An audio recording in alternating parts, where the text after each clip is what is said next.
So आपण उठलो रोजच्या टायमिंगला, आवरून वगैरे घेतलं आणि निघालो आपल्या ग्राउंडकडे.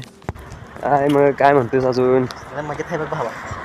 कसं आहे कॉर्पोरेट लाईफ, कसं आहे सांग बघू जरा. कशी आहे जेलमध्ये असल्यासारखी. तुझी फील्ड कुठली? माझी फार आनंदी आनंदी फार्मा फील्ड. कसं असते एक्झिट इन?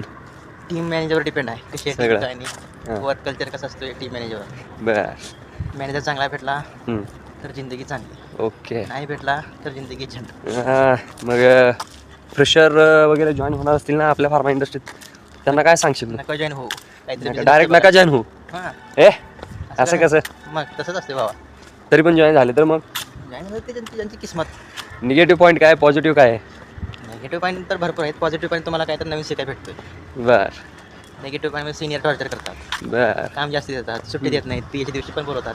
हां. सगळ्यात मोठा निगेटिव्ह पॉईंट स्वतः घरी जाण्यासाठी पण परमिशन घ्यावं लागतं. मॅनेजरच्या पाया पडावं लागतं.